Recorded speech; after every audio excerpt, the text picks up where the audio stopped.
General, to my uncles and aunties, to my brothers, to my sisters, Assalamu alaikum wa rahmatullahi wa barakatuhu. Or whether you are PTI, PMLN, PMMK, PPP, SNP, Labour, Tory, Pakistan! Zindabad! Zindabad! Pakistan! Zindabad! Because today we are here as proud Pakistanis. Yes. We are here, it doesn't matter your politics, it doesn't matter what region of Pakistan you're from, it doesn't matter if you were born in Pakistan or like me, you are the very, very proud son or grandson of Pakistani immigrants. We are all proud of that flag and proud of Pakistan.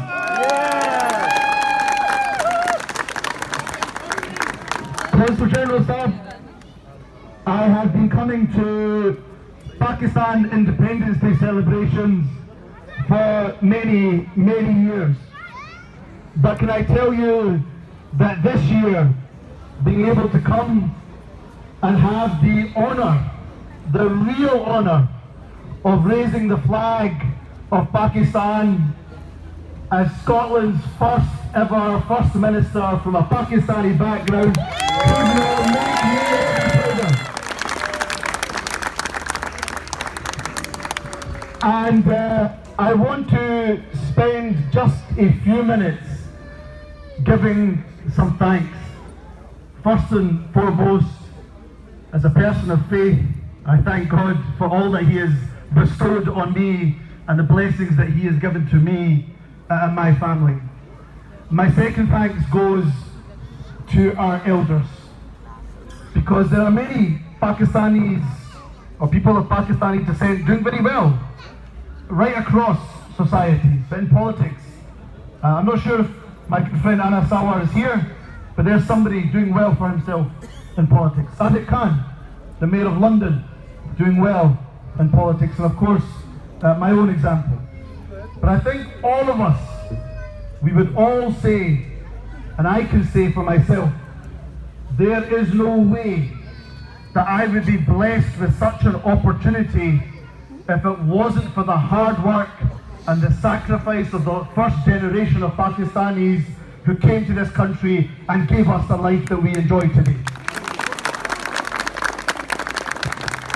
So my thank you to that generation, because when my grandfathers and grandmothers, whether it was my maternal grandfather, Rahmat Ali Bhutta, his wife, my grandmother, Karamate Bhutta, whether it was my paternal grandparents, Muhammad Yusuf, Anwari Yusuf, when they came, first of all, when they had to make that journey of partition in 1947, and then when they had to make that second journey across to the UK, they didn't enjoy the luxury that you and I, and many of us enjoy today. So it is their hard work. And I often mention the grandfathers. Let me also pay tribute to the grandmothers. Let me also pay tribute to the women, the ladies, the sisters, because they're not often mentioned in the books.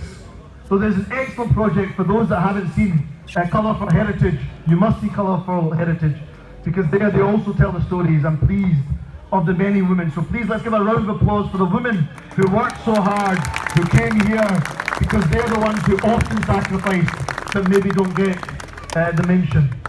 So my thanks to our elders.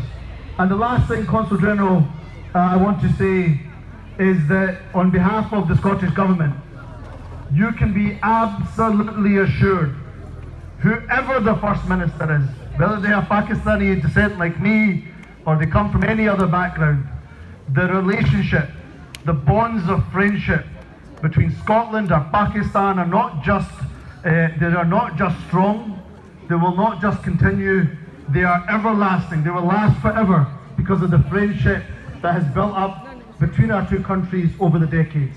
I'm very proud in Scotland, and that friendship means not just warm words, it means action.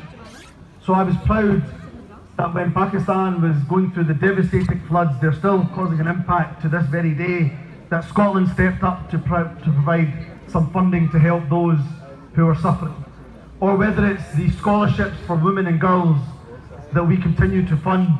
16,000 young girls have been able to stay in education, 2,000 we funded to go to university in Pakistan, so we'll continue to do that. So what I will absolutely end on, I said the end, the very last thing I will say, Consul General, the Scottish Government, we don't interfere in the politics of another country. That is the independent country to determine its political future. But I'm sure, Consul General, you'll hear the voices of people who have concern, and from a Scottish Government perspective, you have our friendship. We want to see, of course, whenever those elections take place, that they are free, they are fair, they are inclusive. And what we will say, Consul General, is that you have a friend in us in the Scottish Government, that these are your affairs, and we stand with you to support you, regardless of whichever political party is ever in power in Pakistan. We stand with Pakistan as a friend, a close friend of the Scottish Government, and once again, as First Minister of Scotland, the First Minister of the Scottish Pakistani descent, I could not be prouder of our wonderful community that is the length and breadth of Scotland, the Pakistani community. Thank you so much for all that you achieve, for all that you do, and all of your sacrifice. Pakistan! Pakistan! Pakistan!